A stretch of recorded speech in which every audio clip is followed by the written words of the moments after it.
Хей! Не става да говоря само за Linux и да не съм го използвал през ежедневието. Затова реших да използвам PopOS за 30 дни и в това видео ще ви разкажа за всички перипети, през които минах и дали си заслужава и вие да опробвате.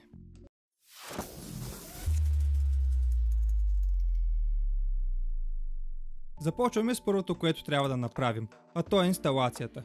Тя беше супер бърза и лесна и предполагам повечето от вас няма да имат проблем с нея. А ако имате нужда от помощ, горе в дясно ще сложа видео, в което показвам как се инсталират Ubuntu базирани операционни системи. Лаптопът, на който инсталирах PopOS, разполага с един SSD диск и с един хард диск.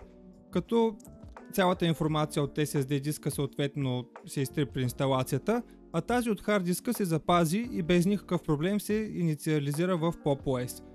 Но малко след това започнаха проблемите. Често срещано е, когато направиш нова инсталация, след това да трябва да направиш апдейти, тъй като ISO файлът е леко остарял. Съответно аз пуснах да се направят тези апдейти и реших да използвам лаптопа докато те се правят. Мисля, че това ми беше голямата грешка, защото операционната система не спря да забива. Освен забивания имаше фризвания, налагаха се хард рестарти, но когато приключиха апдейтите нямаше абсолютно никакви проблеми и през целия месец не ми се е случвало никакво забиване. Но нека да се върнем към хубавите неща.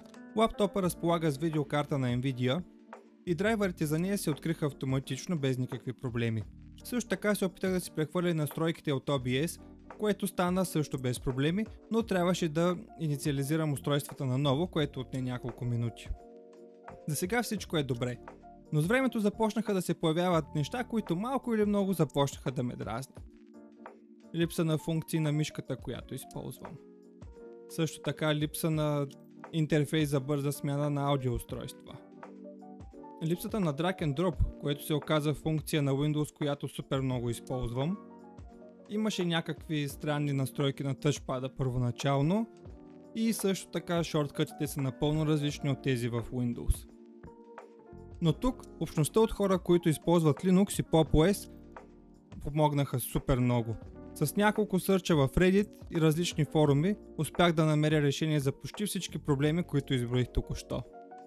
И сега ще ви покажа някои от приложенията, които успях да намеря. Приложението Twix дава много възможности за персонализиране и с него успях да си направя интерфейса по-приятелен и удобен за работа. Както споменах, липсват функции на мишката, която използвам. Тя е Logitech MX Master 3 и аз супер много съм свикнал с функциите, които предоставя. За съжаление, нейният софтуер не работи под Linux и успях да намеря това приложение Solar. То помогна да си върна част от настройките, но има лимитации. Например, хоризонталният скрол не работи, а това е едно от нещата, които използвам постоянно. А за шорткътите си има вградена функция в PopOS и просто се наложи да си ги ремапна. От друга страна, с гейминга, който направих, нямаше никакви проблеми. Остана ми малко време да поиграя Minecraft и всичко си работи напълно нормално. Дисклеймър, това е с Java версията. Изненадващото тук беше, че хоризонталният скрол на мишката работеше. Даже по време на този месец ми се стори, че батерията на лаптопа издържа повече. Но за това трябва да направя отделен тест и ще ви напиша резултатите долу в коментарите. Докато записването на видеята и всичко покрай тях мина перфектно, си признавам, че читнах в обработването им.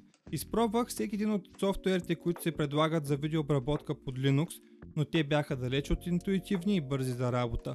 Затова трябваше да обработвам видеята на Windows машина. В заключение, бих казал, че след като си направих конфигурациите както ми харесва, преживяването беше доста добро. Затова бих ви посъветвал и вие да пробвате, ако не използвате приложения, които няма как да употребявате под Linux. А всъщност, може би има варианти за това. Може да си направите компютъра да бутва две операционни системи, да си избирате коя и кога искате да ползвате.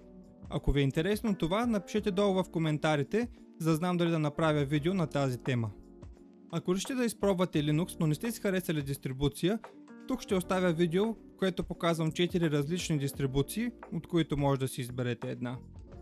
Много ми е интересно колко от вас биха използвали Linux. Напишете ми долу в коментарите и за какво бихте го използвали. Благодаря ви изключително много, че изгледахте видеото и ще съм ви още по-благодарен, ако ви е харесало, да оставите един лайк и да се абонирате за канала. Ще се видим отново следващият път.